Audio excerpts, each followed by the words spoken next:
नमस्कार किसान मित्रों, वंदे मातरम, वंदे गौ मातरम। आज हम कुछ विशेष गौ माताओं के दर्शन करने के लिए जाएंगे। काफ़ी बातें होती है कि भाई चितकबरा होता है उसी को गिर कहते हैं, या लाल को कहते हैं, या सुवर्ण कपिला गाय को भी काफ़ी लोग अल्बिनो कहते हैं। तो मेरी एक विनती है कि गिर के अंदर बहुत सारी वैरायटी है, गिर के अंदर बहुत सारे कलर्स हैं। तो और उसके अंदर भी खाली एक ही विदेशी नज़र से गिर को देखा जाता है। तो मैं चाहता हूं कि आज आप देखिए कि भारतीय अलग अलग कोने में किस प्रकार की क्षमता वाली गौ माताएं होती है और हमने संवर्धन पे क्या क्या ध्यान दिया है।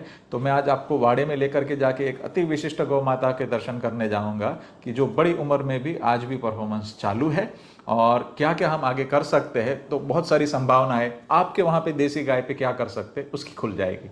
तो आइए चलते हम हमारे बाड़े में।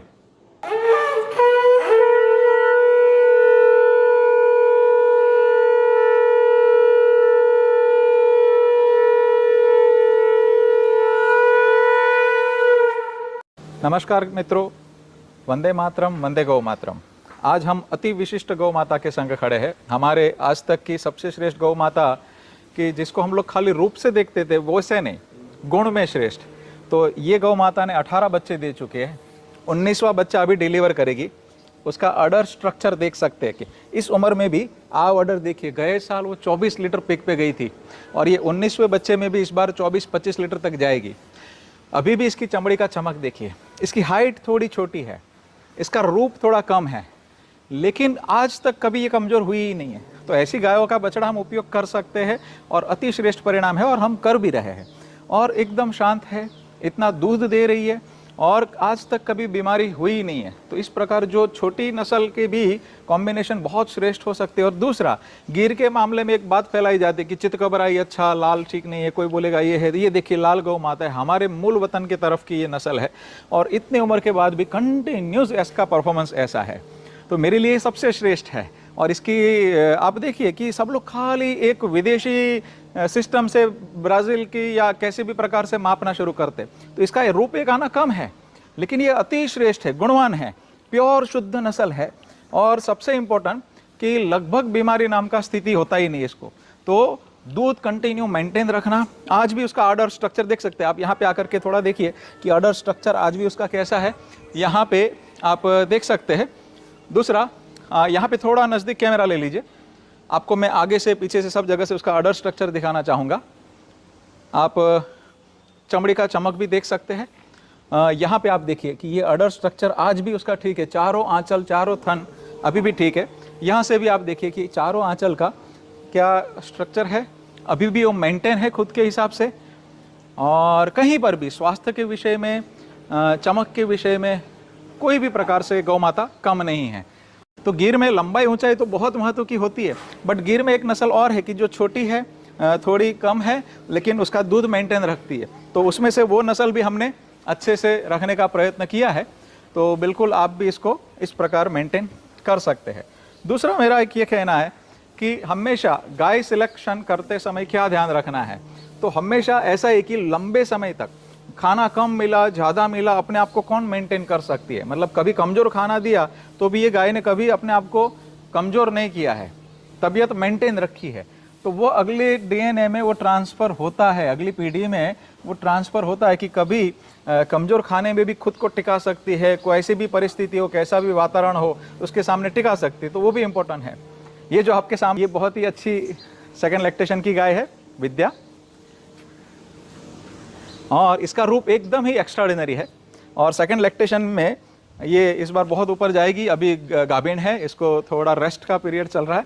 तो बिल्कुल बहुत ही भावपूर्वक वो हमसे जुड़ी हुई है और हम उनसे जुड़े हुए हैं। आप देख सकते हैं कि ये 19वां बच्चा देने वाली, आज भी उसका ऑर्डर स्ट्रक्चर देखिए, चारों आंचल प्रॉपर सिमेट्रिकल, एक भी थन खराब नहीं है। इतनी उम्र में भी उसकी चमड़ी की आप चमक देख सकते हैं।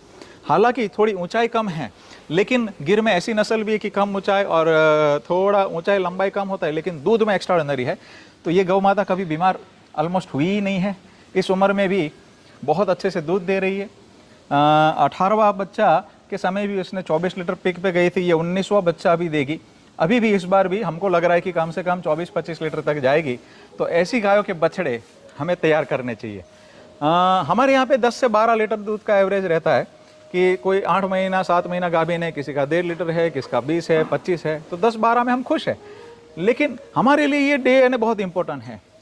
एक आना रूप कम है, आप देख सकते हैं, थोड़े कान छोटे हैं और माथा भी थोड़ा कम है, पर इसका नंदी हम जरूर उपयोग करेंगे, क्योंकि इतनी उम्र में प्योर DNA है। तो रूप को खाली महत्व नहीं दिया गया है हमारे भारत में, और सभी लोग लाल, काबरा, सुवर्ण के विषय में कुछ भी बोलते रहते हैं, पर मेरा स्पष्ट मानना है कि सभी लाल हो, चितकबरी हो, सुवर्ण हो, गिर के अंदर ये सारी वैरायटीज है, उतनी वर्ल्ड में कोई भी नस्ल के अंदर नहीं है। तो कभी भी कोई ऐसे आरोप न लगाए कि ये प्योर है, ये नहीं है। हमने बहुत अच्छे से डीपली अभ्यास करा हुआ है। ये प्योर गिर के अंदर ही ऐसे 18 गोत्र को हम लोग मेंटेन करते हैं, और ऐसी गाय जब किसान के वहाँ पे होती है तो अलग लेवल का काम हो सकता है। इसीलिए हम ऐसी गायों के बछड़े हम यहाँ उपयोग करते हैं। फिर वो बछड़ों के जो दूसरे बछड़े आते हैं वो गांव में देना होता है, तो पूरा निःशुल्क अभियान है। जिस गांव में 100 से ज़्यादा अधिक गौ माता उधर हमारे बछड़े निःशुल्क जाते।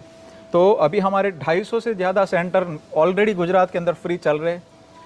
जन्मे हुए सारे नंदी बुक है, जिसका जन्म नहीं हुआ 325 से ज़्यादा एडवांस बुक है।